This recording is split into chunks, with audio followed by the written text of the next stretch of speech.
All right, let's start with, okay, so we're starting with, what is your current position and responsibilities? So Stelios, I'll start with you. Okay. How much time we have? Okay. Yeah, exactly. Because as you know, way better than anybody else here.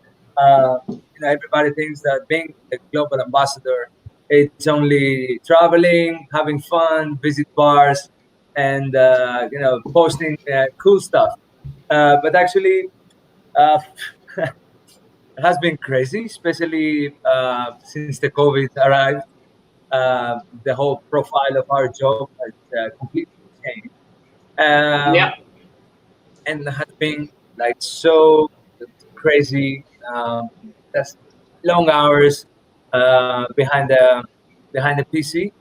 But actually, Mm-hmm. so I changed a little bit the the structure of my profile, and I became like from global brand ambassador to advocacy and activation manager for rest of the world markets except Americas. Okay. Okay. Uh, because actually too much, all these planning, design new activities, what can be done, what could uh, markets do in order to activate in a new situation now.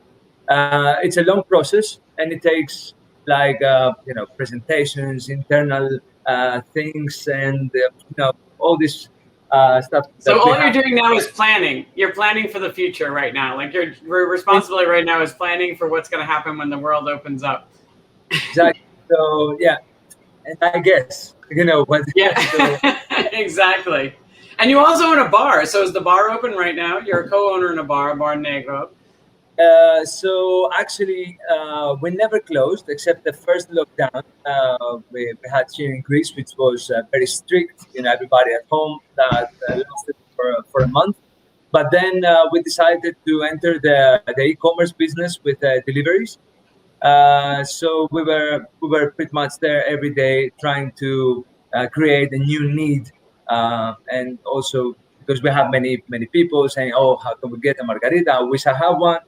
And we came up with a plan in order to make the business work. Yeah, absolutely. So is there I mean, because in America, there's no way you could be a brand ambassador and own a bar, be a co-owner of a bar. At least I don't think so, right? It's an illegal thing for us. So, you know, I know you don't just pour Jose-cuervo at your bar, but is it a problem to be the brand ambassador and pour, I'm sure, lots of Jose-cuervo at your bar? Look, it's not only the US. That's kind of I don't know if it's legal or legal stuff or something. But to be honest with you, um, I think that this specific category, tequila and agave spirits, we need to figure out ways to grow the business. And this is how we saw Barro Negro as an initial investment, not as a Cuervo Embassy or any of the brands that probably someone is representing. But actually, the whole idea was to to create the demand and to show people, how beautiful the agave spirits are. So pretty much, it's something that companies could have done in the market, but instead of them, we did.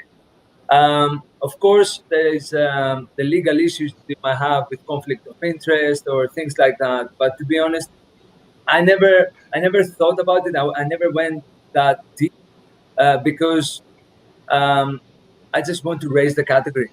I just want to Yeah. do my best and to change perception. Tequila, because Greece has been um, the number 4 country in the world in tequila consumption back in Wow. 2004. So it was US, of course, Mexico, um, then it was Spain, and then Greece. It was crazy. So people, they were like, no, no, no, no, no, no, no, no, the tequila. Um, and from the other hand, as Stelios, as not only as a brand ambassador. You know, we have families, we have kids. Now, I wish I could invest into something else. You know, but I couldn't afford like to buy a house or to enter another business or something. So what I could do that makes more sense, and I understand because this is the nature, my nature is to open a bar. Yeah, So no, it makes so much sense. So, Anthony, I know your job is just as complex because you have a very interesting role. You're not really technically a brand ambassador. You're more like a market manager, trade marketing. But Yeah. tell me what you're. So my title is Vice President of Trade Marketing at Q Mixers. But I think if you group in all the responsibilities, the major function of what I do is to make sure that when somebody encounters our product and tries it for the first time, it's the best experience they could possibly have, and it makes them seek to go and buy it again or order another one. And that's really what we do, right? It's there's a lot more of layers to that, but I think that's what it comes down to is through all channels. When you first encounter this brand or this product, make sure it's served in a way that makes you want to go seeking for it and looking for it. So that is the most press ready answer I've ever heard in my life. Well, Stelios was talking for so long, it took me. I was like, wow, like it's very concise. What is your job? Like, what do you do? Yeah. What is your job? Like, for Q, like right now, I know it's not your full, you're more of a consultant role in trade marketing, and is to get the perfect serve, but do you work, with accounts? Do you like work with staff? Yeah, like, what do you do?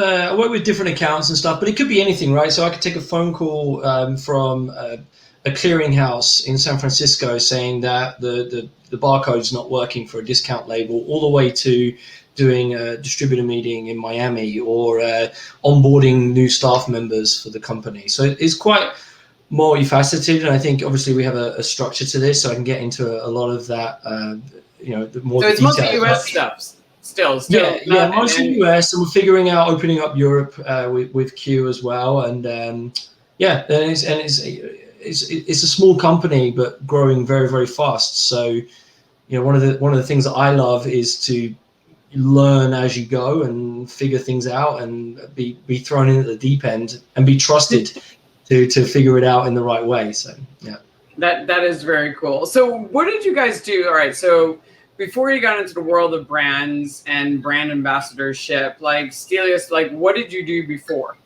Like, what was your job before you got into the world of bars? Or like, if you've been in bars for don't go back to your childhood, like in the last 5 years, when you start, have you always been in bars for the last 10 years or did you have another job? Like Anthony used to work in Procter and Gamble.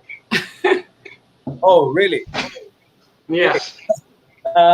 Actually, I used to be a seaman. I mean, in cargo ships. I used to be a second mate. Really? Yeah.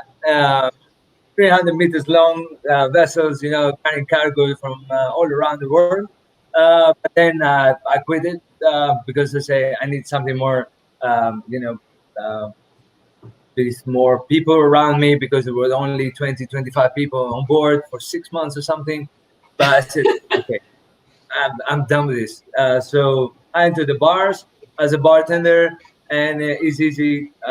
We moved into a distributor here representing Jose-cuervo, and this is how we made it to the global.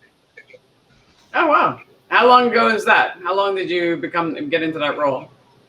I'm working with Casa-cuervo from 2013, when actually Diageo and Jose got the divorce. Split.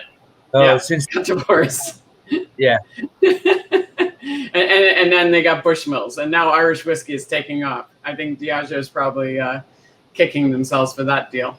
I mean, it was, I guess it was a bit expensive for them to buy them. And actually, the family that owns Cuervo, they're quite very proud, I would say, for what they have. So they're not going to let it go like this, But then they enter and they bought Bushmill.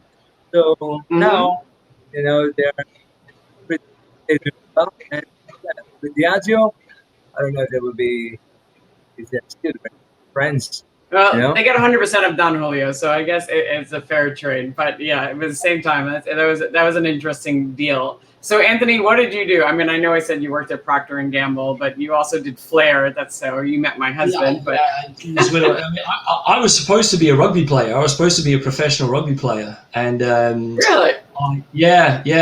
You wouldn't think of it to look at me now, but my nose is broken. The nose. I was gonna say you got the broken nose. So. Yeah. But that was everything I was going to do. But I had a really badly timed injury, and I lost a scholarship to play for a university called Swansea in Wales. If you know about rugby, Wales and rugby go hand in hand. And at that time, I wasn't particularly academic, but I was like, oh shit, I have to, if I want to do this university thing, I actually have to get some grades. So I studied science and went and did a chemistry degree, went on to do a master's of pharmacy, and got recruited out of university to go and work at Procter and Gamble. And white coat, basically just doing analytical chemistry on a high performance liquid chromatography machine, and surrounded by people that were essentially miserable. So I was like, I got to get out of here. So I threw it all away. And chemistry labs, it's like, no, you guys, neither one of you guys strike me as your future careers. No, it wasn't a good fit. But I was, I guess in hindsight, brave enough to make the decision, but at the time, stupid enough to make the decision. And it was quite weird. No one in my family had done any kind of higher education, so my mum didn't speak to me for like a month. She was furious. And bear in mind, I was sleeping on a friend's floor in in Amsterdam, working in a bar in the red light district. So that was without she thought I'd thrown it all away. But and then that's what got me into the bars. And because I was living in London, I was always kind of working in bars and stuff. And that's when I discovered Flair, and the rest is history, I guess. Yeah. Wow. Yeah. Stelios, he met Philip because they both worked at Bowls. Philip was created the Bowls Bartending Academy, and Anthony was working there doing education at the Bowls Bartending Academy, correct? And they both flared. If you can imagine Philip flaring. Yeah, this is how I started as well. Because you started flaring too? Back in the days, my hobby when I was on cargo vessels, my hobby was flair bartending. And then, I started getting to competitions here in Greece, easy. And I bet Fodas, Anthony. Of course, The Roadhouse, yeah. So this is how we started and everything. And then I realized that there were some cool guys that they were doing cocktails more than the blue ones or the green ones, for the flair tending. But that was back in 2008. And then it was, cocktails that becoming hip or something. And this is how I said bye-bye to the previous job and say, I'd rather serve margaritas to people. I think that's very, very cool. I am terrible at flair. Anthony taught a flair class once. And I don't know if you remember that. You came to New York. It was part of your Bowls thing. And you did like a flair class. And I had a black and blue on the top of my hand for like 2 weeks from trying to catch a stupid tin on top of my hand. I'm like, I'm not meant for this. It's just not my. Well, at least you didn't give up. Yeah, I kept trying, but my hands are too delicate, I guess. All right, so let's talk about this because you guys both, in your roles, whether it's working for the brand or just traveling, do require you to travel nationally as well as globally. And that means you're meeting a lot of people, right? So building your network, I always say to people, it's like you're as a brand ambassador in any career, your network is your net worth, right? So the more people you know, the easier your job becomes, the more value you become to not just your own brand, but to yourself and for future brands if you go to work for them, if you have a bigger network. But obviously maintaining those relationships is not always easy. Now, obviously we have social media, but I don't know if you have any rules of thumb that you do. Okay, so every time I meet this person, a new person, I always do these things to make sure that I don't forget who they are and remember them. So the next time I come to that country or into their bar, I have something, I can refer to something. Anthony, I don't know if you have anything that you do as a practice. I mean, not as or a practice, try to do.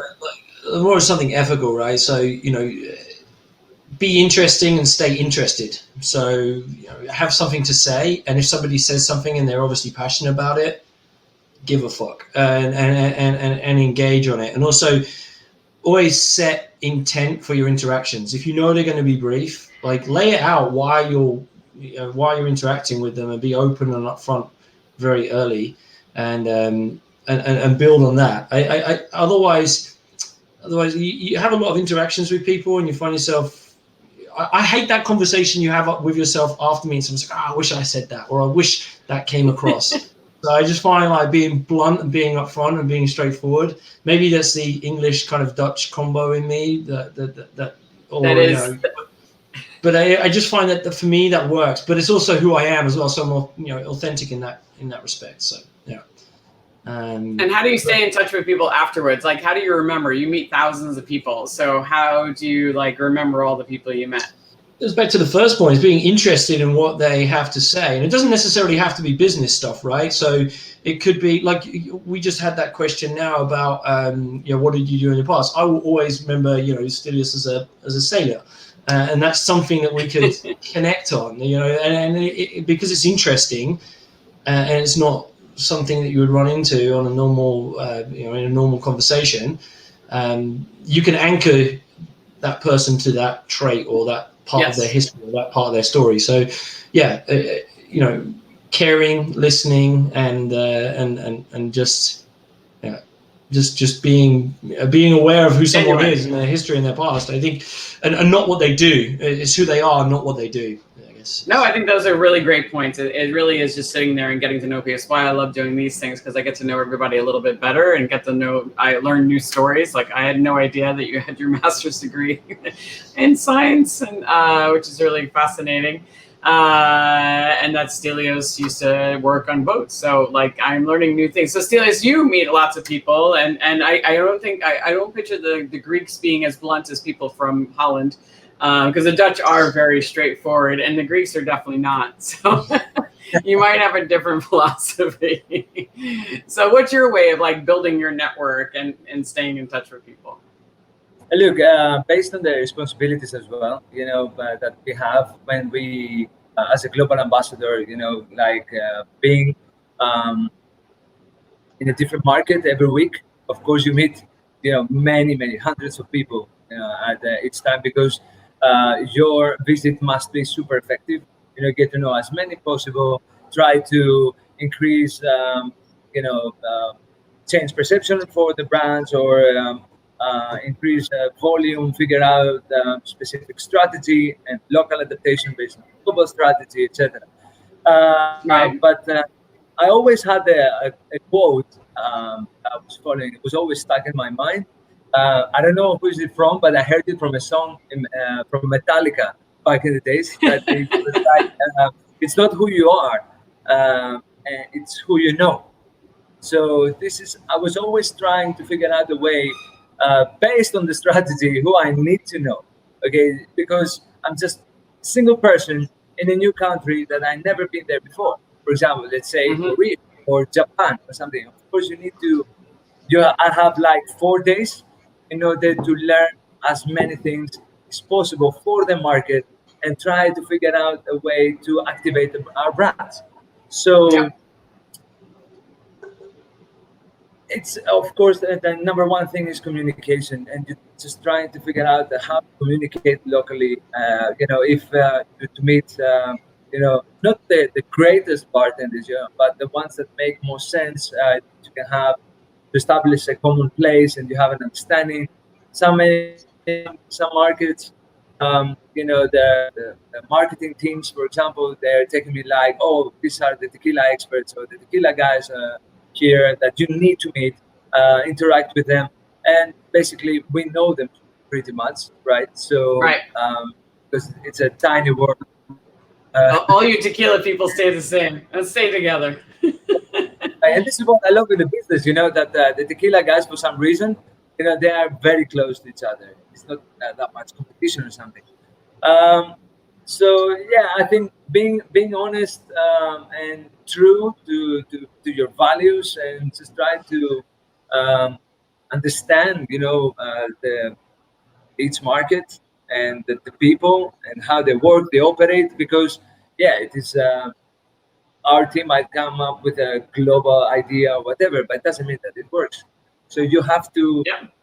penetrate the market, understand people, understanding bartenders, how it works, and this is my approach. This is what I try to do every time, understanding from the marketing point of view, business and the trade reality, because the trade is very important to most of the markets in the world. And understanding the trade Yeah. would definitely give you the results you're looking for. No, that makes a lot of sense. I mean, for me, I just know I have, I definitely believe in what you're saying, like, making sure you have a plan, connecting with the right people when you're in the marketplace because you only have limited time, definitely making sure that you're having those intimate conversations, as Anthony was saying, about hearing their stories so you have something to remember and connect on. I also know for me, like, I have a terrible memory. I mean, really terrible. It usually takes me 3 conversations with somebody or 3 meetings before, like, I really remember, like, what we were talking about in the interaction. And I'm getting better at that because it is about having that mindful moment of sitting there and talking to that person. But I found for myself, like, I have to write notes. So, like, after I'm having the meeting, I will then put, like, the first time I met you, like, I'll put, like, Stelios, and I'll be like, what bar you worked at, that you have 2 kids, like, what your wife's name, like, what you did. Like, I will write, like, notes, like, down. And I do that with a lot of staff. Like, if I meet different bartenders, I'll be like, okay, now granted, if they move bars, I'm totally fucked. But if they're in that bar, I can be like, that guy, he's the one that looks like Luke Skywalker. Got it. Yeah, and I made a little note, like, he just went on vacation here. So I had, like, a talking point because I won't always remember. Like, or else I've had, like, a longer term relationship with that person and we're like more friends, like real friends, then no, it's like, it's a very brief interaction.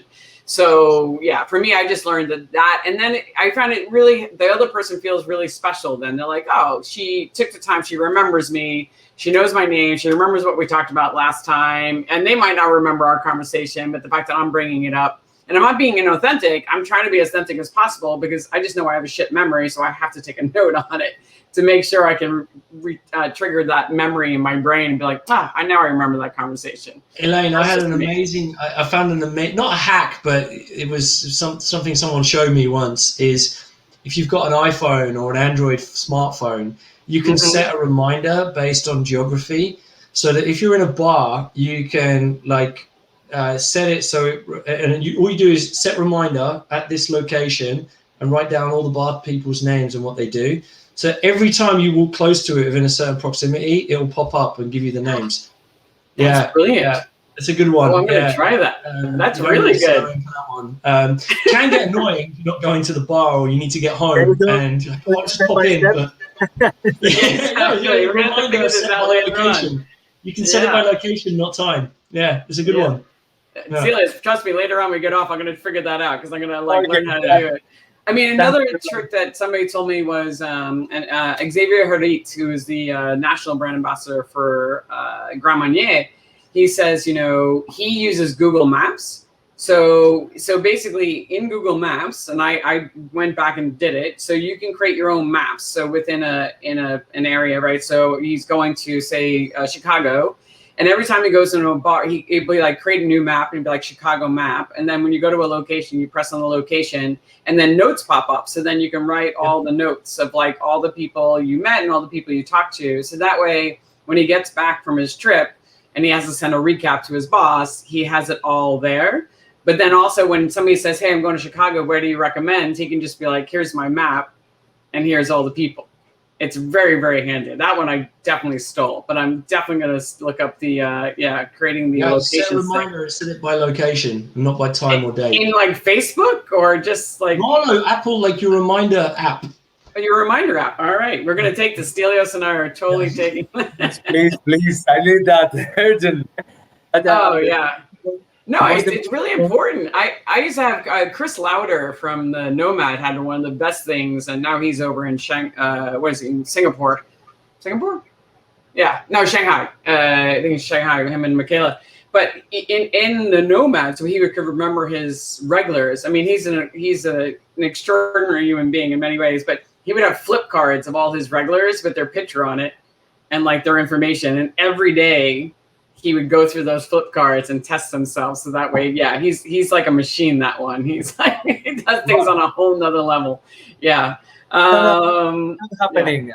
I'm doing 10 Barsos a year. You know, that would be the flip cards. It would be a library. Impossible. It would be a library, right? So it's more about remembering, and that's why I try to take pictures of people, and then also make sure I like make a note. So I have a picture of them, a note, especially at bar shows, and then remember I met them at that bar show, because more people probably know you than you remember them. Yeah. Because and so everybody's like, "Hey, nice to see you," and you're like, it's so bad every time this happens, you know, because honestly, I don't remember, you know, you get to meet all these people, they say hi or whatever, you have like small chit chats or something, but you know that you have to be in this presentation, into other presentation, and to do whatever. And I feel terrible every time that happens. Yeah, so that's why I try to get better at it. something really cool that I tried to apply the last couple of years, listening, which is the most important skill that we should have. Yeah, as Anthony said. Understanding the markets, understanding the people, and spending proper time, you know, with people. You know, that will give you way much that you need. All you need to know, actually, with just 10 people, or if you, you know, by search for 20 or hundreds, you know, and chit chat about whatever. But actually, if you just spend some time and just with 10 people can give you the overview of the market. And no, absolutely. No, I think that's an amazing. It's like, it's not quantity, it's quality. So, you know, as you get older, it is something I've learned, because in the beginning it's like, oh, I want to meet everybody, and I want to be in like, what's the conversation? And I find myself looking over people's shoulders to see if somebody cooler walked in the door, which is terrible, right? It's like, you know, it's like, and I think we all did that maybe when we were younger. It's like I think it's a maturity thing for sure. Yeah, and as you get older, you realize, you know, no, I'm going to focus on this conversation. I'm going to focus on this person. I'm going to see this other people. I'll probably see, maybe I won't get to see him, but I'll see him again, you know, at some point. So like, but I'm going to like work on this person and really get to know them a bit better. And I'd rather have 5 really meaningful conversations, as you said, Stelios, and like 20, like, hey, how you doing? Blah, blah, blah, and move on. And then you really do build those more meaningful connections. And then when you travel into a city, those become the people that you connect with immediately. Like, I'm here, and they're like, oh my God, so great to see you. And then you keep adding, you know, to that. Yeah, it's all really great points. I was gonna say, all right, so Stelios, I want to talk about you. So in 2017, right? Did I get that year correctly? That you got the Tequila Connoisseur title? Good. Yeah, technically it was 2016, but then they just handed on 2017, but it's the same. Don't be a nitpicker. Just go with it. All right. So, which is a big thing. You became the first non-Mexican tequila expert in the world nominated by the Mexican ambassador in the CNIT. So, like, as somebody from Greece, I mean, I know tequila is everywhere, but I do know that in Europe it's not as popular as it here in the States. So, for you, like, where did your passion for tequila come from? And then what did you have to do to get that certification? Things started back in 2007, I think, with watching a presentation from Thomas Estes back then, random, and sorry, I had a moment here, but I know the last time actually I was physically with him was in Greece. Was at your bar? He was, yeah, what a night. But actually, everything started because of Thomas, you know, and watching him, and you know, with all these passions he had for tequila, the ways that he was explaining everything about the community, the society, the production, and everything. He planted a bug, you know, in me that that I wanted to explore more about tequila as a spirit. Everybody knew it just as a shot, and then I started like asking marketeers, sales guys, whoever, importers and distributors, like, where are those flavors are coming from? Why do we have all these tequilas? Unfortunately, back then, no one could give me any answer. The only thing, it was like, we have the best tequila, or we have our tequila is made with blue agave. The others is just 100% agave, and you know. And we have 2. And We then have this one and that one. I decided to go to Mexico and figure it out by myself. As soon as I arrived there, um, wow, a brand new world opened. The hospitality I got from all these people, Thomas helped me a lot. Julio Bermejo as well, he was here for, it just randomly, we saw Julio down in Guadalajara. And these guys were like, no, you will need to go there and do this, met these guys, see this production, go to the other distillery. And honestly, it was amazing. So I kept doing that for quite a long time, many, many times. Then Cuervo came on me right with the transition, and they were looking for some internal trainings because of the distributor here. And this is how I started working for Cuervo, but as well to represent Jose-cuervo full time as they requested. I said that I need to go down to Mexico again and figure out everything about the production process, because I'm not this kind of guy that I'm just gonna, wear a mask that's the Cuervo guy and go outside and spread the word about Cuervo. That's the best tequila in the world, as I used to hear back in the days. So I said, prove me. Just reply like 5 A4 pages, with questions, everything. I was pretty giggy back then. It was that if you do that and open, the answers, I'm happy to work for you guys. But at the same time, I was cross-checking information, where going to other distilleries, learning more, because one visit or two visits to Mexico and the distilleries, it doesn't give you all you need, to No. learn about the industry. And after a while, I met the president of the CNIT back then in a meeting in London, and he told me that they have some categories, that they came up, the Cámara Nacional, we're starting from the brand ambassador that is given to people that they're in love with tequila, as for example, Thomas Estes had, Julio Bermejo, among others. It's only granted once, and it's in a way without taking any exams. And I was Right. like, okay, I go for it. But then they told me, no, it was the first time that we see someone from Greece, as you said, which is what I'm trying to convince even the Cuervo guys. How comes a Greek guy represent, a Mexican brand?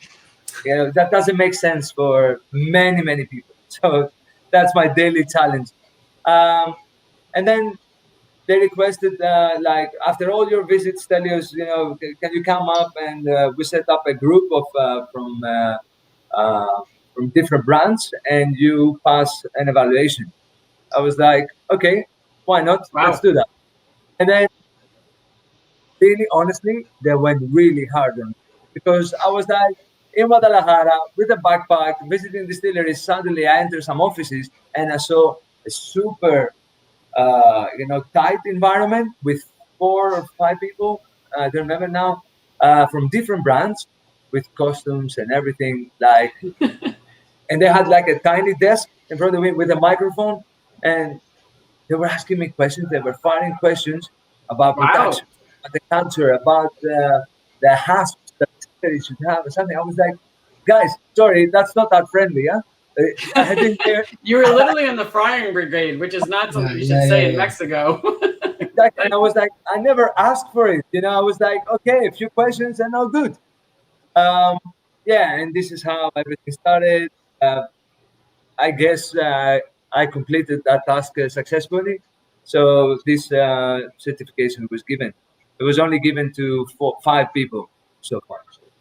That's very cool. That is very, very cool. And so for you, I mean, like, if there's any book that you would recommend on Tequila, do you have any that I know in Greece it's not as easy as getting things translated? You mean? Sorry? Can you? Sorry. Is there any books that you recommend for people who want to become tequila like experts? Hard work, I'll say. First of all, you will need to go to Mexico.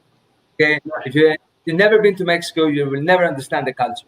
And for me, tequila is, you know, every sip of tequila has something from their history, okay, heritage, the passion, the way they talk, the way they sing, the way they eat. Everything is in each bottle. Okay, of course there are some other brands around, but still there is a piece of Mexico in there, and this is what we love. Then I would say hard work, not too much info, because I did it. I did something that I found out that it was not ideal. Is that I deep dive because I was very stressed, not to face someone that he knows in a way more than I do, or just Mm-hmm. in case someone tells me about my brands, okay, that this is how we do it and you do it the wrong way or whatever. So I always wanted uh, to know everything in a way, and it was extremely hard. But then I realized that it was useless, to go that deep because I'm not a chemical engineer.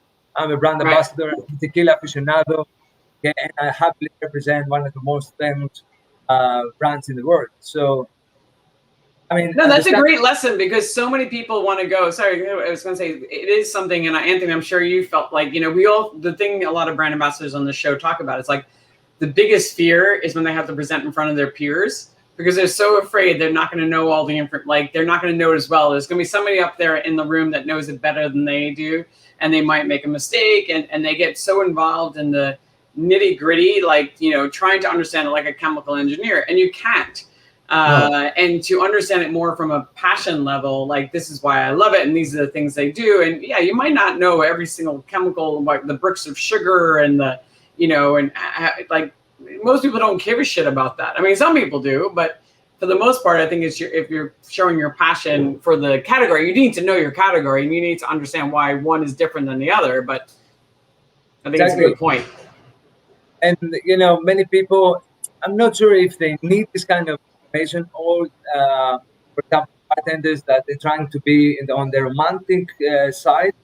Um, they don't get it. They just feels like they're mimicking others just to belong to a pack or something. But at the end of the day, for me, what is most important, and it took me the hard way to understand this, is that we need to understand, first of all, our business, not only from the marketing perspective, from a bar perspective, from the spirits perspective, the whole chain, that gives us the opportunity to work in in the industry.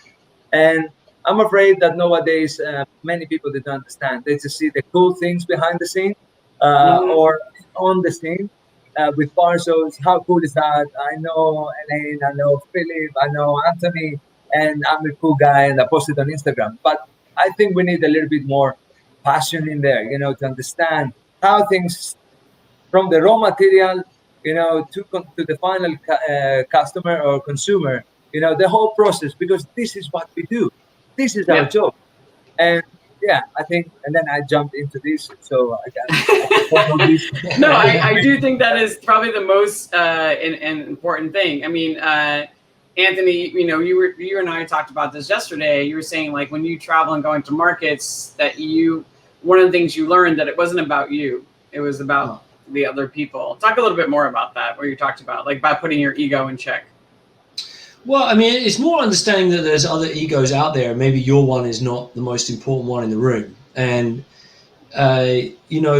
so I guess to answer your question is if I'm selling a product or to a bar or to a distributor or to a chain group, is understanding that it goes beyond what's in the bottle and it's more about how it's served and how it's delivered to the guest. So, our product is a carbonated mixer. There's no intent for it to be drank on its own. My job, like I said in the beginning, is to make sure that when you consume it in the best possible way. So pair it with a nice tequila, with some nice salt, and you've got a wonderful paloma. And guess what? People sell palomas. They don't sell tequila, grapefruit, and salt. They sell palomas, and you can even do that in retail, right? Put the tomatoes next to the guacamole, to the avocado, and then it instructs people to make guacamole. And I guess my objectives are to sell bottles of mixer, but the people that I'm with's objective is to sell a fantastic cocktail. So if I put myself in check and be part of that conversation, it's a lot easier. Yeah. And I'm aligning myself with their objectives and not my own objectives, whilst achieving mine in a way. But yeah. That makes a lot of sense. Well, the other thing we also talked about, and talking about ecos, is the distributor, right? So there's a lot of politics, and Stelios, I'm sure, like traveling around the world, you have to deal with different marketing people, distributors and sales reps, and it can be a big part of your job. But building relationships with them, is important, right? To have that relationship, and then so we're going to talk about like some of the best practices you put into building relationships with the different sales reps, and then what are some of the mistakes you might have done or you see other people do that piss people off? And Anthony, we talked about this a little yesterday, or worse, cause them to lose their job, where they're like, yeah, we just can't work with this person because they just keep making the same stupid mistake. Anthony, I'll start with you. How do you build a relationship with distributors? You've worked with so many of them. Yeah, I think Stelios says as well, like having an awareness of what is acceptable in that local environment. And that could be geographical, but it can also be almost like political, right? So if you're in a account that is owned proportion of the spirits are being sold by one distributor, you should probably know that before you walk in, and you should probably know what's inside that distributor's portfolio before you present a competing brand. That salesperson that you're with is also bonused or like gold against to achieve their goals. And I've seen in past, and I've had to unfortunately pull the trigger on people in the past that just don't understand that, and they will consistently be disruptive to a local distributor in small markets, large markets, and just not get it. Break that down a little bit, because it might miss so many people. So you're talking about like, I think we talked about more specifically yesterday, it's like, and Stelios, we were talking about like, so say you're presenting a cocktail and you want to put a cocktail on the menu. At least that's what I was talking, like, inside suddenly you're using a vermouth, like, you're putting a rye whiskey, and the distributor does sell that rye whiskey, but then you're pairing it off with a vermouth that they don't sell. Yeah, let's just use the Negroni as an example, right? So you show up and you're doing a distributor training for a Negroni, and you're doing it in a key account, and you've got the entire sales team from that distributor there, and you pick up the vermouth from the competing distributor. It is such a stone cold killer of, no matter how much history you knew about the drink and where it came from. You may even give them the secret recipe to everything that's in Campari, and nobody fucking knows that. But if you pick up the wrong vermouth, you're done. Like, and not having an understanding of that is it can be lethal, for lack of a better term. But that comes with doing your homework as well, and asking the right questions, and being around the right people, and understanding that your preference for a vermouth is not relevant to the audience that you are presenting to. And when it comes to distributors, it really is as binary as that. And those people are the gatekeepers, whether we like it or not, certainly in the United States. You have to have them on your side. So when you build relationships with them, again, it's about understanding what their goals are and what they find important, and trying to align it with yours so that you can mutually achieve your objectives. No, I think the big thing is Stelios. As you said, Anthony, you were a flair bartender, so you know that sometimes it's not what you do, it's how you do it as well. And many people as well, especially in the sales, we get to see that there's the devil came, it's like another brand is there, so you should pick that bottle, disaster something. But in my how I work, at least, I would say we should learn how to respect, and make them how to respect competition. Again, many people, they were like, no, Don Julio is better than Cuervo, or for this brand, X, Y, Z brand. They were always trying to do to compare them, and I was like, no, guys, it's not about comparing. It's about understanding, and this is what I was always fighting for. since the beginning with Cuervo, because the hardest thing in our business is knowledge, I would say, and this is why brand ambassadors, I think, came up.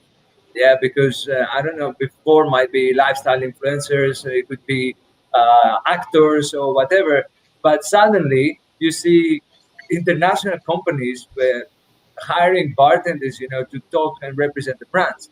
Why? Uh, and I think it was because there was a gap in communication between the trade Mm-hmm. and the company. So we are the big, in the middle, right in the middle, that we can understand, and we are like, how do you, how's that word in English? When uh, the, Middleman. yeah, the middleman, exactly. Sorry. Um, that translate the translator in a way. It's like. Yeah. You're translating the language from the bar to the sales rep and the sales rep to the bar, because the sales rep is speaking sales language and they don't understand sometimes how the bar operates. So they say things that are inappropriate because they just don't know. And there can be a disconnect. It can really turn the other person off. Exactly. Or they don't care. They just might care only about the numbers and how to deliver the volumes, in order to reach the bonus.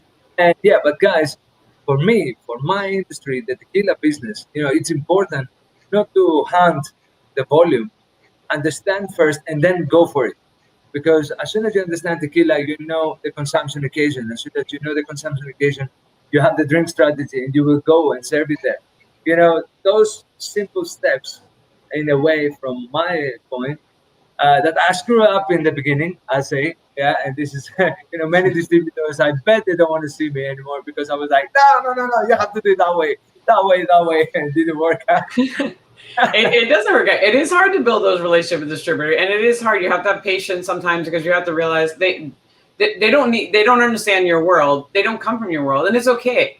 You have to adapt to their world, and you can slowly educate them and say, and their accounts might not be, we're used to using fresh lime juice and and all this stuff. And there's still accounts out there who this is not their world. Like they're still using a soda gun. They're still using, sour mix, and sometimes you have to adjust. And the sales rep is like 110, but you're trying to help him get in this product and understand it. So you have to adjust your conversation, A, to the audience, A, to the sales rep, not make him look stupid because he doesn't know. But it's not his job to be an expert. His job is to maintain these relationships with these accounts. And it's like, okay, so I'm going to adjust. They're not going to be able to make a fresh juice margarita. It's not going to happen. So what can they make? Maybe it is like they're making, a tequila soda with lime, which is a very big drink here. It's not exactly a cocktail, but they can do that. It might not be a fresh one because it's not coming out of a can using Q mixers, but it's coming out of a gun. But at least maybe I can show them how to cut their lines a little differently to maybe make a better presentation. You already hit the point. Sell the cocktail, not the cases, right? Yeah. Sell the serve. Make sure that, because again, at the end of the day, certainly on the on-premise and at home as well, most people aren't just drinking neat Capelli rum or neat tequila. Well, maybe they're drinking neat tequila, but they're serving it in a way that makes them feel good. It could be in a margarita, it could be in a Paloma, it could be if you have a conversation with the bar owner and the distributor about, hey, my product will help drive revenue and help you make more money because it's a better finished article at the end of it, and I believe so, and I can help you achieve that. That is very powerful. I know with Q, we don't necessarily sell gin and tonics, but we sell highballs, right? So everything in a highball. One of our unique points is carbonation. So it makes sense to put it in the right glass and look after that carbonation. So yeah, I think, and once you get alignment there, it doesn't necessarily become about what's in the glass, but how it's served. And people dig that, and that's really what they're looking for when they go out for a drink. And I think one of the things that we've learned during these COVID times more than anything is that people can recreate drinks at home, and they can get messed up at home. I know I did, but really what they're looking for is an experience and how it's served and how it looks, and doing something that's above and beyond in the in that service culture. So. Yeah, that for me is a golden rule. Sell the cocktail, not the cases. Focus on the serve and the finished article, and that'll be which I think makes a lot of sense. And also making sure the mixer is actually the one, and the product that you're serving the highball in is actually sold by the distributor that you happen to be working with. True, and get credit for it as well as an operator. Like, get credit for it, charge it a couple of extra dollars, and make, make yourself some more money, because people will pay for it. Yeah, well, in the accounts, yes, I think that's a really good point. I mean, I'm sure for you, like Stelios, I mean, working with tequila in Europe, I know is not always easy. I had on here Ansis, and he'll be so proud I said his name correctly. He's from Latvia, and he represents Rooster Rojo tequila. And he's in Eastern Europe, selling, tequila, which is not always easy. But having that conversation, as you said, like working with the distributor, and it's not about like our tequila is better. It's more like how can, and to Anthony's point, how we can help you enhance what you have and make money. So I don't know, for you, like, how do you convince people to bring tequila in if they really only have like 2 tequilas, and you're trying to say, hey, and you're working with a distributor, like, okay, we're going to help them enhance their offering?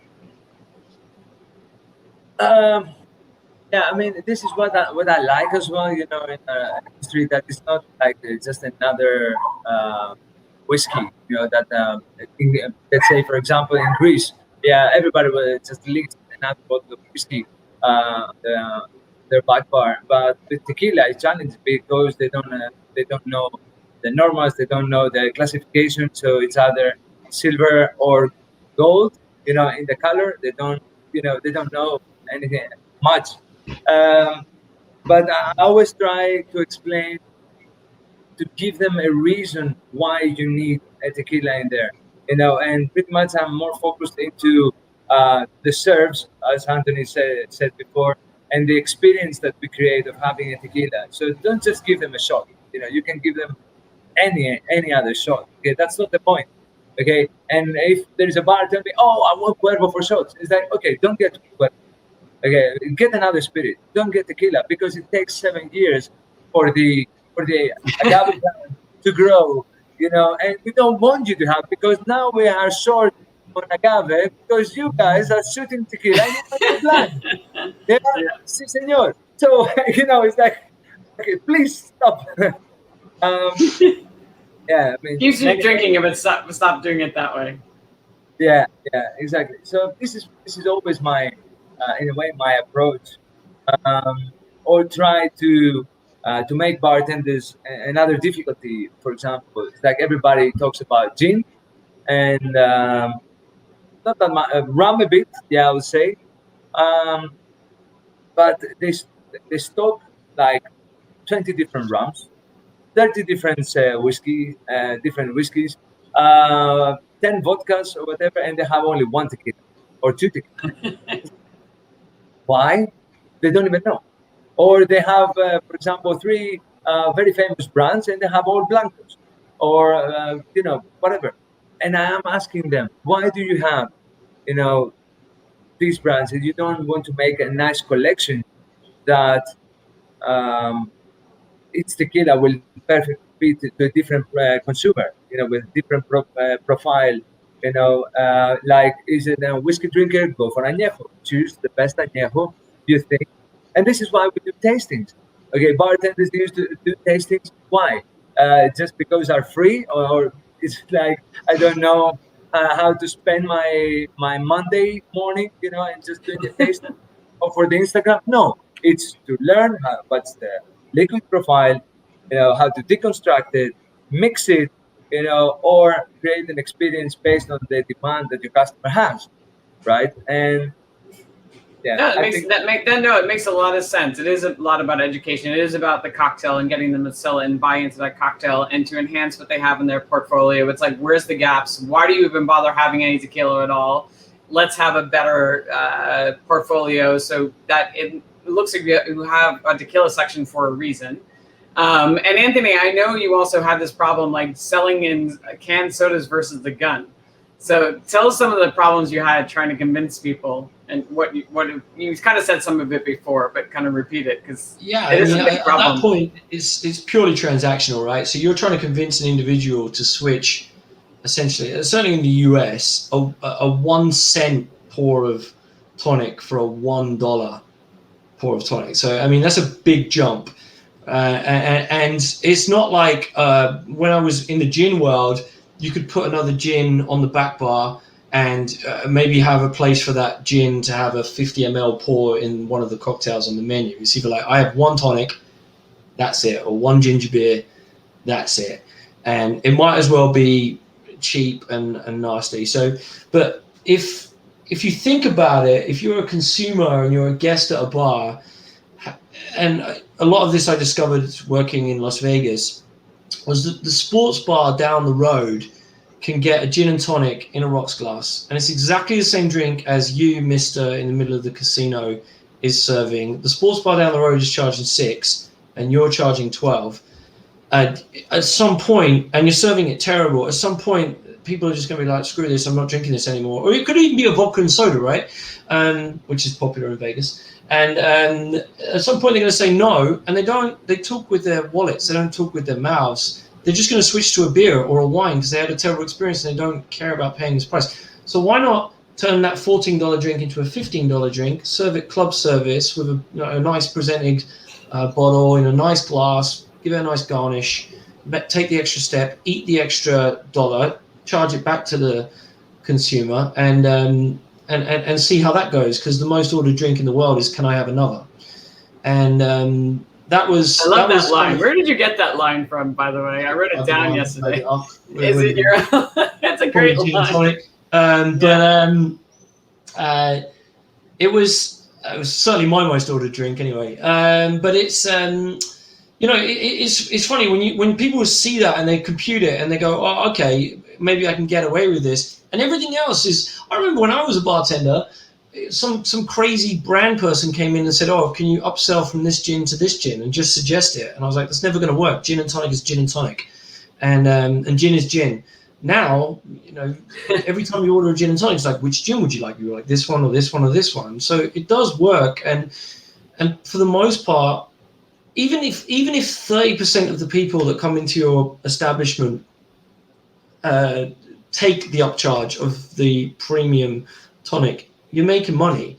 So you've got really nothing to lose. Get rid of some of the beers that are in the fridge that are going to go rotten and get thrown out because they go off, and just put some nice tonic in there, or put some nice ginger beer in there, and instruct your staff to upsell it. And that's kind of the way you position it. Keep the soda gun. I don't care. I mean, keep getting the health code violations. Go nuts. But and that's kind of how we position it. I'm not... You can't convince, and again, it's taking that transaction out of it. This isn't about, I guess, buy it cheap, sell it high, and make margin in the middle. You want people to come back to your establishment. You want people to have a good time, and they want people to experience it and order the same drinks over and over again, because it makes your life a lot easier. How many times did you have to have that conversation before they actually bought it?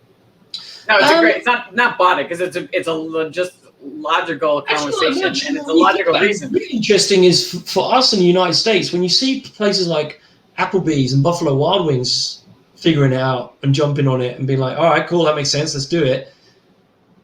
That's it. All the I guess all the approval you need, and and that makes a lot of sense. And it seems to be working, and that segment of the market is growing for a reason. No, you said to me yesterday, you said it would be a long conversation. You'd have to, it might take a very long time to get them to make the switch. So that's why I was asking. Like, it might be. Yeah. So I mean, think about it. If you're a bar operator, you're getting vodka money, you're getting, all these other big portfolios are there, buying your umbrellas and making your bar look sexy and beautiful. And then you've got the tonic discussion, which is so far down the list of priorities. And I've worked for major brands in the past, and cocktail brands and trending brands, where it was really quite a simple, not a simple sell, but it was a quick sell, right? You go in with the rep, they'd punch the order, they'd find a spot for it in the back bar. Non-alc mixers, it's a long sell in. When it sells in, the volume's insane, because they're buying 4 different flavors and they're buying it 24 a case and then moving through it very quickly. But I thought I was doing something wrong with it. I thought I was good at this. You're like, why aren't they buying it in? What? Let's go. I was gonna say, so for you, I mean, like that. No, it's true. So for you, Stelios, it's more about convincing people that the category is legitimate, and and that they need to have more than one. And Anthony, for you, it's more like convincing them that this is something that costs more money, but there's a great reason for it, because they can actually get your conversation probably even easier than having the tequila conversation, because it's more like convincing people they should have more tequila when not many people order tequila yet, right? Where we're bringing in, it's a money conversation, but they can make up the money on the other end. So I guess it's about finding that key point that's going to convince them, and every buyer is going to be different. So for some buyers, it could be like, we're going to enhance your portfolio and create some really cool serves, and it's going to be the best margarita they ever had. Or for Anthony, it's like, we're going to make your gin and tonics more distinguished than the competitor down the street, and you get your money back. So all good things. I think it's, about adjusting to the audience. All right. So now I'm going to go to some. You guys are both fathers. You both have two lovely children, actually around the same age. And I've met both your wives, and they're lovely and must be very patient women. But you guys travel a lot. So and this is a question I asked for a lot of moms. So that there's a lot of women in the industry who are now having kids. So for you guys, Stelios, I'll start with you. How do you balance it? You're gone a lot. Is it just because your wife's like an awesome human and? Yeah, I mean, in the beginning, initially, it was, I don't know, probably I was the worst father ever, because I didn't know how to deal with this, and he has to get that thing right now. Yeah, sorry for this. So in the beginning, it was just, I tried to figure out how to travel less, from Monday to Friday. I had to be there, or figure out a way to, I don't know, to spend my weekends better with the family, but I couldn't. Thank God that Christina, my wife, she was there, and she was looking after the kid, and we were, I don't know, trying to establish relationship and support the family from the phone is not very effectively, as we do with tequila sometimes. Communication is the most important thing. But yeah, after the first 2 years were gone super fast, and I got my wife's back. After that, the lockdown came, and I was super happy, to be honest. Yeah, because I had, I don't know, probably before the lockdown, it was 18 months, and I spent only 4 weeks at home. It was hard. Wow. It was a decision that had to be made with my wife, to support this, because that's a way of supporting the family, and she has to do, her way. But then the lockdown came, and we were all there together, starting to learning my kid, how to interact with my kid and everything. It was terrible. It was terrible. In the beginning, it was very hard. But now I rethink everything. I have, I think from September, because my travels will start now from September, I will be more organized on plan, and yeah. That's good. And it's good you had the conversation. You didn't just assume that your wife was just going to take on the role of the responsibility of the kids. So smart husband. Very smart husband. Smart husband to have that conversation. Not my game, not my rules. I'm just following. It's like, this is what they want. I think that's very smart. Anthony, how about you? How do you balance it all? I mean, you were traveling a lot. I know you're home much more now, but Yeah, you were traveling a lot. I think first of all, you already touched it. I'm blessed. My wife is incredible, and she's very understanding. And she's a fantastic mother, and it's not. I'm not saying that for the sake of it. It's just amazing what she's been able to do, and I think part of what keeps it going is I'm open to acknowledging that and being honest about that as well, and saying this is incredible what you've done. And it was hard in the beginning because I was traveling a lot when my kids were young, in and out of Las Vegas, and we didn't have any family there as well. So she was holding up everything by herself. But if I can give you any tips, and you find yourself in my position, just make sure you pay the bills, and make sure and make sure, like, silly little things as well, they add up. Like if you say you're going to call at 6 p.m., call at 6 p.m., right? And don't when you're on the other side of the world or on the other side of the country, don't say, hey, I'll call you right back, I'm in the middle of something, because that is the middle of something, is what's happening at home in that moment. So I would always make an effort to do that. Or if it required me to wake up at 6 in the morning, just get up at 6 in the morning and make the phone call.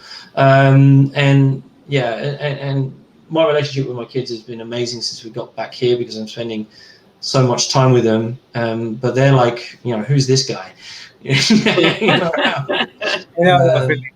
But I think, like anything in life, right? So long as you're willing to put the effort into it and acknowledge that it is hard and don't take it for granted, you're good. No, I think that's great words of advice. Not taking it for granted, I think, is probably the two solid things. That's what both of you guys touched upon, and also being reliable. I definitely know, like, Philip travels a lot. I was traveling a lot when I worked as a global manager, and I was really lucky that Philip, our schedules always, were able, and she also has a dad that, we could always move things around. But I agree with you. If you say you're going to call, make sure you do it, because people do look forward to it. I definitely know my daughter gets very disappointed when, even her own dad says he's going to call and he doesn't call. Or if I say I'm going to be home at a certain time. I mean, I think of times I've been in the airport and I almost missing a plane and crying. And I'm like, no, you understand. I have to be at the school play. Like, you have to get me on the plane. I've been gone for 2 weeks, but also talking to your partner and saying, hey, I'm going to be taking on this responsibility. Are you cool with that? This is what it's going to mean. And it's going to put a bigger burden on you.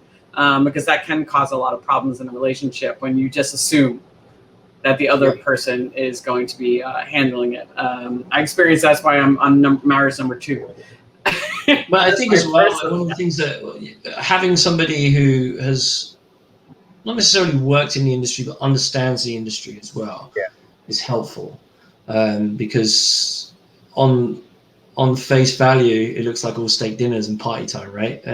But there's a lot more to it, unless you have somebody who really understands that it is hard work, and you're constantly and building those relationships that we talked about earlier in the conversation take energy out of you, and being on point and being sharp all the time might mean that when you just get home you just want to crash and switch off and be a grumpy old man for a while. I know I can do that. I'm looking forward to being that guy as well. It's having somebody who understands that is important, I think. And if you don't have that, then you need to work on that.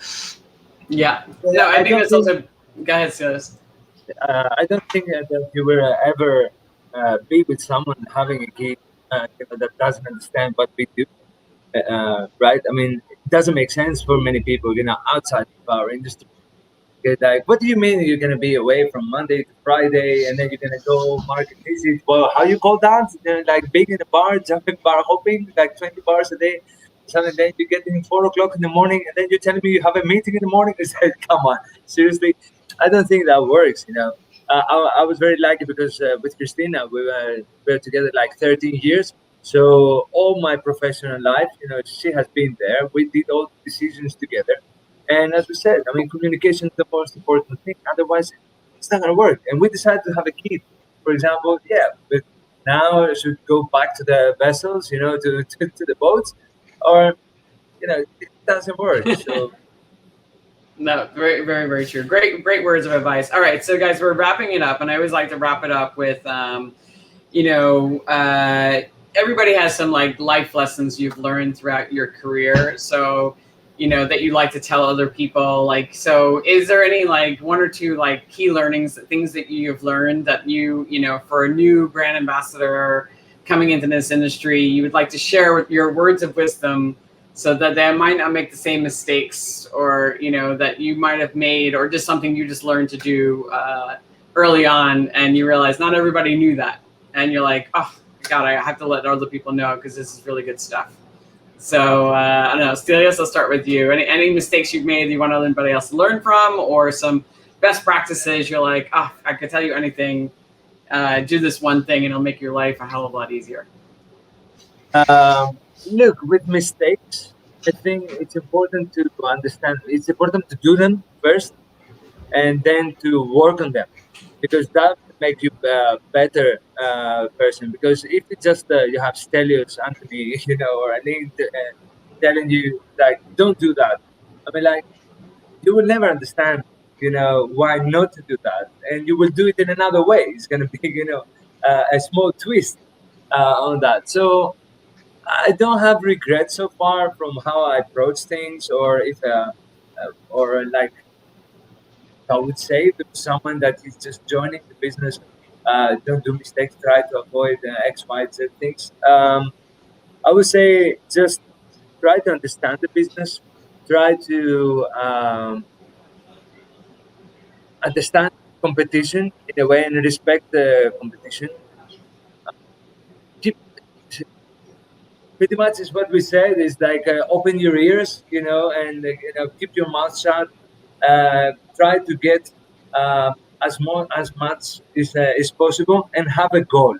Because if we don't have goals, even as a brand ambassador, it's not going to work. You're going to be around for a year or two, and then you're dead.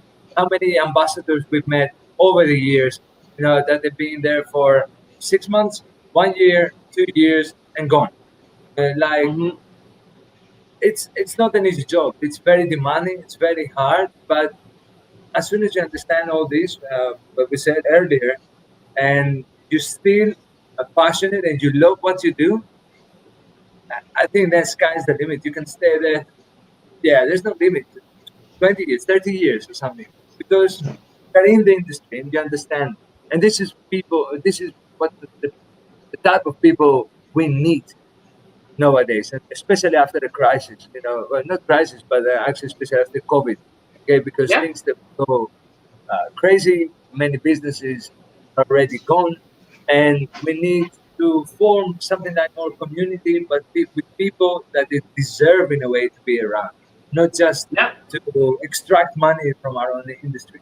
Yeah. My No, I think simple it's a great point. Understanding the competition, understanding the business, from A to Z, and having goals is a really big thing. If you don't have a goal, you don't have direction. You don't know if you succeeded because you didn't know what you were going for in the first place. So it's good to have a goal, whether it's monthly or yearly. Like every year, like it's like this is where I'm going to advance to, whether it's personally, professionally, whatever it is.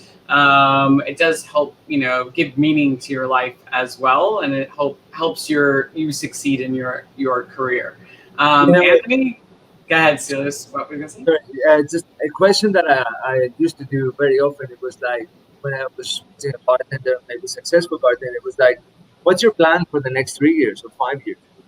You know, um, some they were like, okay, I want to become a brand ambassador. It's like, oh, okay, why? They don't know. It's just because of the lifestyle or whatever. But that's definitely not the point. And we need to figure out a way as people from the industry to spread not influence but inspire bartenders on how lovely is our job, and to inspire them to be part of this, because it Yeah. is an amazing word, and not because it's for the booze, it's because of the people they are in it. No, Sorry. it's a great job, but as I said, this is it is really really hard, and this is my 24th interview, and trust me, I have heard a lot of the stories and how amazing this career is, but also how draining it can be. But we definitely need people in it who are passionate about it and have goals. Anthony, what for you? What are someone like? If you could pass on some words of wisdom to somebody getting in Getting in and or getting doing out. it now. Don't overcomplicate it. I think is one of the things that people do early on in their career. Do your job, almost like stay in your lane. And I don't mean that in like kind of a, you're not good enough or your opinion doesn't count or something like that. But just deliver on what you're supposed to deliver on, and you're going to be fine. That's a great foundation. And if you want to move up and you want to do more and you want to progress in your career, do the job before you get the job. Right? Take responsibility. Find the things that really, really give you the. That's from Anne Louise, by the way. I'll give that. Yes, one. it is. Yeah, She said that. yeah, but it's it's such a great thing. And in hindsight, I think about that. I was doing that without being told to do it, and I found myself in rooms and in opportunities where somebody's like, "Oh, maybe we could work on this," and it's those little comments that you need to pick up on and go and do it and go and act on it and say, "Oh, you know, when we talk about this, this is what I think we should do," and don't think that nobody's going to listen to you, because if you bring, if you act on all of those leads, eventually one of them is going to pay off, and it's going to get you up another step and another step and another step, and you get into that rarefied space where you're in every room you want to be in, and people want to talk to you. And I think that that's really the way to do it. And it's the only credit you'll ever get is by your accomplishments. So. Yeah, I think that was a great word of advice. Do the job, man. As I said, and Louise did say it first on the show, but I think also one other thing she's not alone. And I think this is why your podcast or your YouTube thing here is so good.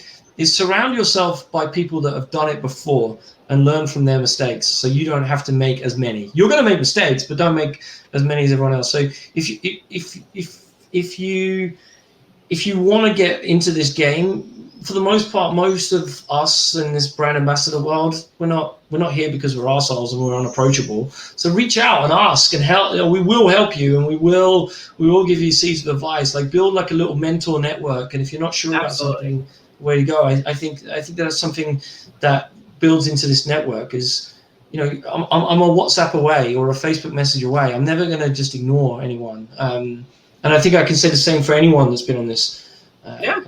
On this platform. No, I think those are great words. Great words of wisdom. I always say and it is one thing I always said about this industry, and that I've always loved, is that if you're willing to learn something, there's somebody there to help you. Like, literally, just ask. Like, whenever I've asked people, like, "Hey, I'd really like to understand this thing better," I would call somebody. You know, it's how I did internships at the Nomad, the Artesian. Because I just asked, and I was like, "Do you mind if I do this?" I mean, granted, I put the work in and the time and build it, but you just have to, and so many things, you know, like I've just asked people, and I can then, you know, it might take a little time and effort, and you want to make it as easy for that person as possible for them to help you. But somebody will be there to help. Well, you know, generally there'll be somebody there to help you out. Stelios, just thought you wanted something to add? No? Yeah, I was just before we entered the live. I saw a quote that has like a leadership is not about creating followers. It's about creating leaders. That's great. I will do, twist it a bit with a brand ambassadorship. It's not just for followers on Instagram or any other social media. We're here as a community to help others and make them great ambassadors, no matter the product. Okay, because this is our industry and we love it. So. No, I think those are great words, and it really is. Brand ambassadors are some of the best people I know. That's why I do this show, because I think it's some of my favorite people in the industry are brand ambassadors, because they're good at what they do and they are helpful and they're there to help the community. Like, that's their job, and they're lucky they have brands that give them budgets to be able to do it. I was going to say, my last words of advice, actually, I always like to leave. Well, I don't think I've said this in a while. Plan your vacations. Take the same vacations every single year. Not the same place, just the same time. So if you get 2 weeks off a year, just for me, like when I was working at a regular company, but even now, more importantly for myself, now that I work for myself, it's like I always go away in April, like before the pandemic. Like, I always went away this week. Like, when my daughter was off on vacation, I always planned this week, and then bye. And then like the end of August. But by planning that, I always made sure we were able to plan a year in advance. And also, I made sure I actually used my vacation, because so many people never go away and their job gets caught up. And next thing you know, you're scheduled into something. And then you're like, oh, I was planning to go away in July, but you didn't book anything. So the next thing you know, you get booked for something else. So if you just go away the same time every single year, the same time frame, like 2 weeks in April, 2 weeks in, you can book it so far in advance. You can tell your bosses, they always know. So everybody else plans around you rather than the other way around. And I've been able to take all my vacations. One of my old bosses gave me that advice, and I've been using it for the last, 15 years. And I've managed to use up all my vacation time always. And even as an entrepreneur, I still go away, at least 2 weeks a year. And I book it out so far in advance. Good one. I'm stealing that one, Wayne. It's a good one. It really is a good one, especially with kids. You can book it around them, like their schooling, and just that's my vacation time every year. That's when I go away. That's a great piece of advice, because I still try to figure out why I can't go every summer on holidays, like other people do. And I was like, Yeah. oh, I'm a disaster. Just pick your weeks. Like those are my weeks, and I just always go away those weeks. And that way, literally, it gives you something to look forward to. You start planning in July, in January, and you're like, we're going away that time. You book it so far in advance, you save a ton of money. But yeah, it's something I've learned, and yeah, it was great words of advice. So I'm glad it's helpful to you guys. All right, so gentlemen, thank you so much. This was great. I'm sorry we didn't end up going on Facebook Live but we are in the YouTube Live, and then I think I can share it to Facebook. So it should go there, and I'll tag you on it so you can share it to your page, and then it stays up for like 2 weeks, and then it lives on YouTube forever. So there you go. All right. Thank you so much. It was a pleasure meeting you both. Anthony, I really hope we meet each other very soon. Yeah, I'll be down in Greece. I'll let you know. Yeah, or when you come to Amsterdam. Yeah, after September for sure. Yeah. Guys, take care of yourself and your families. Saludos Thank to you, everyone. you too. See you soon. Bye, guys. Bye. Thank you. Yeah, and that broadcast. Sorry, I'm doing that.